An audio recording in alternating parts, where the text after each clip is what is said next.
Check clearance के नियमों में बड़ा बदलाव आज से लागू हो रहा है। भारतीय रिजर्व बैंक यानी आरबीआई ने चेक ट्रांकेशन सिस्टम को और तेज बनाने का फैसला किया है। यानी पहले चेक जमा करने पर पैसे आने में करीबन 2 से 3 दिन तक लग जाते थे, लेकिन अब चेक जमा करने के कुछ ही घंटों में या उसी दिन सेटलमेंट हो जाएगा। ये नया सिस्टम 4 अक्टूबर साल 2025 से शुरू हो गया है। इससे ग्राहकों को तेजी से पैसे मिलने और बिजनेस में कैश फ्लो बेहतर बनाने में मदद मिलेगी। आरबीआई ने इस बदलाव को 2 चरणों में लागू किया है।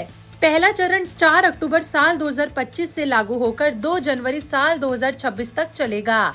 इस दौरान चेक जमा करने वाले बैंक सुबह 10 बजे से शाम 4 बजे तक चेक की इमेज स्कैन करके क्लियरिंग हाउस को भेजेगी। क्लियरिंग हाउस चेक की जानकारी पैसे देने वाले बैंक को तुरंत भेजेगा।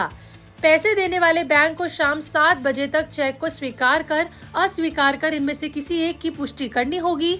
अगर बैंक समय पर जवाब नहीं देता है तो चेक को ऑटोमेटिक स्वीकार माना जाएगा और सेटलमेंट हो जाएगी। इससे सुबह जमा किए गए चेक शाम तक क्लियर हो सकेंगे। सेटलमेंट हर घंटे के आधार पर होगा, यानी 11 बजे से शुरू होकर शाम तक चलेगा। जमा करने वाले बैंक को सेटलमेंट के 1 घंटे के अंदर ग्राहक के खाते में पैसे डालने होंगे। यानी जिस काम में पहले 2 दिन तक लगता था, अब सिर्फ और सिर्फ घंटों तक का हो जाएगा। अब बात करते हैं दूसरे चरण की। देखिए, दूसरा चरण 3 जनवरी साल 2026 से शुरू होगा। यहाँ समय और कम हो जाएगा। बैंक को चेक कंफर्म करने के लिए केवल 3 घंटे का समय मिलेगा। मतलब अगर चेक सुबह 10 से 11 बजे के बीच जमा किया तो फिर दोपहर 2 बजे तक चेक क्लियर करना होगा। अगर चेक क्लियर नहीं किया तो फिर ऑटो अप्रूव माना जाएगा। ये चरण क्लियरेंस को और तेज बनाएगा। शुरू में ये सिस्टम दिल्ली, मुंबई, चेन्नई जैसे बड़े शहरों के क्लियरिंग ग्रिड पर लागू होगा, लेकिन बाद में इसे पूरे देश में फैला दिया जाएगा। आरबीआई ने बैंकों को ग्राहकों को इसकी जानकारी देने को कहा है। इस बदलाव के कई फायदे होने वाले हैं। सबसे बड़ा फायदा ग्राहकों को मिलने वाला है। अब चेक जमा करने पर इंतजार कम करना होगा। पैसे जल्दी खाते में आएंगे, जिससे रोजमर्रा के लेन देन आसान हो जाएंगे। बिजनेस वाले लोग खुश होंगे क्योंकि कैश फ्लो मैनेज करना आसान हो जाएगा। देखिए, बैंकिंग सिस्टम की दक्षता बढ़ेगी और ट्रांजैक्शन का अनुभव बेहतर होगा। धोखाधड़ी की संभावना भी कम हो जाएगी। कुल मिलाकर देखें तो ये डिजिटल इंडिया की दिशा में एक कदम है। लेकिन कुछ जरूरी बात ये भी है कि चेक भरते समय आपको सावधानी बरतनी होगी। विवरण सही लिखें, जैसे तारीख, रकम और नाम। खाते में पर्याप्त बैलेंस चेक करें, वरना चेक बाउंस हो सकता है और जुर्माना भी लग सकता है। बड़े अमाउंट के चेक के लिए पॉजिटिव पे सिस्टम जरूरी है। 5 लाख रुपए से ज्यादा के चेक के लिए जो अनिवार्य होते हैं। पॉजिटिव पे में चेक जमा करने से पहले बैंक को चेक नंबर, तारीख, रकम, नाम जैसे डिटेल जरूर बता दें।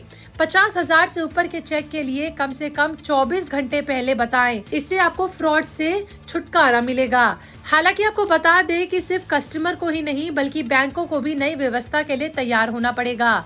उन्हें सिस्टम अपग्रेड करना होगा और स्टाफ को ट्रेनिंग देनी होगी। आईसीआईसीआई बैंक और एचडीएफसी बैंक पहले से ही ग्राहकों को नोटिफाई कर चुके हैं। Cheque branch cut off time से पहले जमा करें। ड्राफ्ट बॉक्स या फिर एटीएम में डालने पर भी अब तेजी होगी।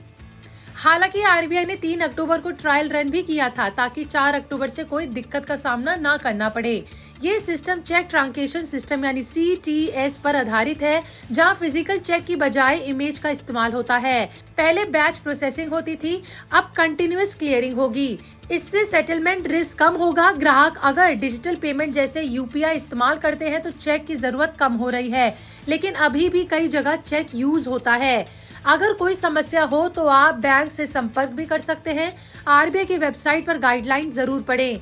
ये बदलाव बैंकिंग को मॉडर्न बनाने में मदद करेगा, ग्राहकों को फायदा होगा और इकोनॉमी को मजबूत करने में एक कदम उठाएगा। कुल मिलाकर चेक क्लियरिंग अब तेज और सुरक्षित हो जाएगा। सावधानी से इस्तेमाल करें और फायदा उठाएं। और बाकी जानकारी के लिए हमारे चैनल बिस्तक को जरूर सब्सक्राइब कर लें।